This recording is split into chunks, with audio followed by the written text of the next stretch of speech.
يقتضي ذلك، وخاصة أن يكون هناك يعني إعلان حملة إعلامية في هذا الصدد. وعلى كافة الدول أيضا أن يكون هناك يعني عمليات تشجيع في هذا الموضوع. والنقطة المهمة جدا أن يرى المواطن انعكاس هذا التبرع، وخاصة في المراحل الأولى على القطاعات الأربعة التي ذكرها الضيف الكريم. فبالتالي عندما أرى أن هناك على سبيل المثال في تحسن بشكل إيجابي، سواء بقطاع التعليم، بقطاع الصحة أو الزراعة أو شيء هذا الموضوع، فبالتالي هذا شيء جيد. هذا أولا. ثانيا، أرى أيضا أن يكون هناك على سبيل المثال مثل خلينا نقول حسابات للمتبرعين. فبالتالي كل متبرع خلينا نسميه رح يكون له سهم. فبالتالي انت وقت بدك تروح مثلا لاي شيء معين، بدك تشتري شقه على سبيل المثال، فبالتالي انت كونك انت مساهم بصندوق التنميه، فانت لك مثلا رح يكون لك حسم معين تنقص من الارباح. هذا رح الامر رح يجعل الجميع يساهم انه اخي لا انا بدي اتبرع.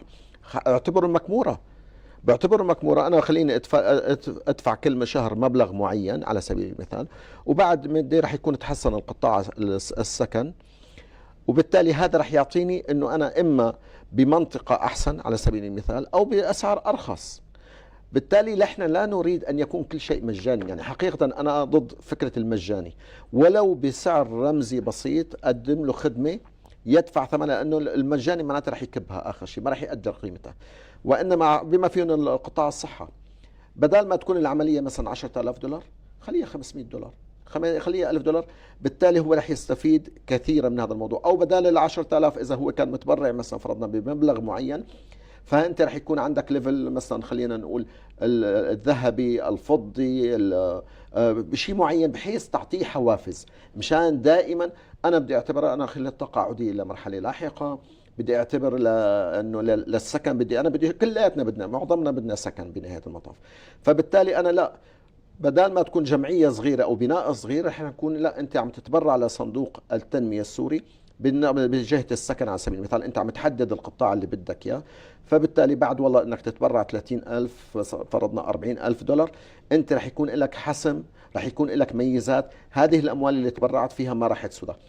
اعتقد الموضوع الحماس رح يكون له فترة، له فاعلية لمدة فترة معينة، ولكن موضوع أن يكون هناك عوائد من هذا التبرع، هذا رح يعطي استمرارية أكثر ودفع أكثر. لأنه أنا بنهاية المطاف بمعنى أنه هذه سندات حكومية خلينا نسمي لك، دون أن تلتزم الدولة بهذا التصريح، ولكن أنا أعتبر أنه بمثابة سندات حكومية أنا رح دين الدولة. يعني السيد أردوغان في تركيا عندما دعم الدولة الليرة التركية شو سوى؟ خلى الناس وقال لهم انتم محافظين على نفس القيمه بهذه الليله، وخلى الناس كلها بدل ما تخبي فلوسها تحت الطاوله وتحت البلاطه، قال لهم حطوها بالبنك من اجل دعم الليره التركيه. نحن الان ايضا وكثير من الدول ايضا تتبع هذا النموذج. خليه يدفع بدل ما يجمدهم بالذهب على سبيل المثال، ذهب ولا كذا، لا خليه يجمدهم بصندوق التنميه. يمكن ذلك الدولة من خلينا نقول القيام في هذه المشاريع الأربعة التي تم ذكرها. فبالتالي يعني على سبيل المثال قطاع الزراعة، طيب الدولة تقوم لأنه الدولة هي بدها تنظم.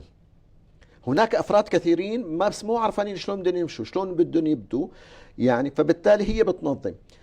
عندما تقوم بتنظيم قطاع الزراعة على سبيل المثال، تدعم قطاع الزراعة، فبالتالي أنا رح يكون معي كرت على سبيل المثال، فبالتالي أستطيع أن أخذ في تخفيض وقت بدي أشتري معين، بدل من نقص الأرباح شوي نعتبرها. نفس الشيء بموضوع السكن، أنا بدي سكن، بدي بيت. هلا والله أنا عارفان إنه والله أوكي، بعد إذا تبرعت بمبلغ 50,000 دولار على سبيل المثال، أو حطيت 50,000 دولار، هن رح يكونوا جزء من هذا العقار، هذا البيت.